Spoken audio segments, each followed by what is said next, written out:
लाजर की मृत्यु। मरियम और उसकी बहन मार्था के गांव बेतनिया का लाजर नामक एक मनुष्य बीमार था। यह वही मरियम थी जिसने प्रभु पर इत्र डालकर उसके पाँव को अपने बालों से पोंछा था। इसी का भाई लाजर बीमार था। अंत उसकी बहनों ने उसे कहला भेजा, हे प्रभु, देख, जिससे तू प्रीति रखता है वह बीमार है। यह सुनकर यीशु ने कहा, यह बीमारी मृत्यु की नहीं परंतु परमेश्वर की महिमा के लिए है, कि उसके द्वारा परमेश्वर के पुत्र की महिमा हो। यीशु और मार्था और उसकी बहन लाजर से प्रेम रखता था। फिर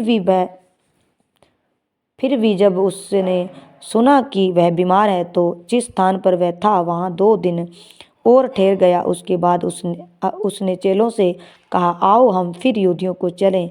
चेलों ने उससे कहा, हे रब्बी, अभी तो यहूदी तुझ पर पथराव करना चाहते थे और क्या तू फिर भी वहीं जाता है? यीशु ने उत्तर दिया, क्या दिन के 12 घंटे नहीं होते? यदि कोई दिन में चले तो ठोकर नहीं खाता, क्योंकि इस जगत का उजियाला देखता है, परंतु यदि कोई रात में चले तो ठोकर खाता है, क्योंकि उसमें प्रकाश नहीं। उसने ये बातें कही और उसके बाद उनसे कहने लगा, हमारा मित्र लाजर सो गया है, परंतु मैं उसे जगाने जाता हूँ। तब चेलों ने उससे कहा, हे प्रभु, यदि वह सो गया है तो स्वस्थ हो जाएगा। यीशु ने तो उसकी मृत्यु के विषय में कहा था, परंतु वे समझे कि उसने नींद से सो जाने के विषय में कहा है। तब यीशु ने उसे साफ साफ कह दिया, लाजर मर गया है और मैं तुम्हारे कारण आनंदित हूँ कि मैं वहाँ न था, जिससे तुम विश्वास करो, परंतु अब आओ हम उसके पास चलें। तब थोमा ने, जो दीमुस कहलाता है, अपने साथी चेलों से कहा, आओ हम भी उसके साथ मरने चलें।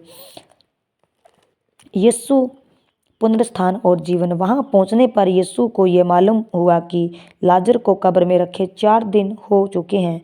बेतनिया यरूशलेम के समीप कोई 2 मील की दूरी पर था। बहुत से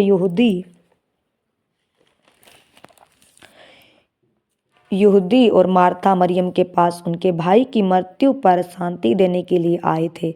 तब मार्था ने यीशु के आने पर का समाचार सुना तो उससे भेंट करने को गई, परंतु मरियम घर में बैठी रही। मार्था ने यीशु से कहा, हे प्रभु, यदि तू यहाँ होता तो मेरा भाई कदापि न मरता। और अभी भी मैं जानती हूँ कि जो कुछ तू परमेश्वर से मांगेगा परमेश्वर तुझे देगा। यीशु ने उससे कहा, तेरा भाई फिर जी उठेगा। मार्था ने उससे कहा, मैं जानती हूँ कि अंतिम दिन में पुनरुत्थान के समय वह जी उठेगा। यीशु ने उससे कहा, पुनरुत्थान और जीवन में ही हूँ।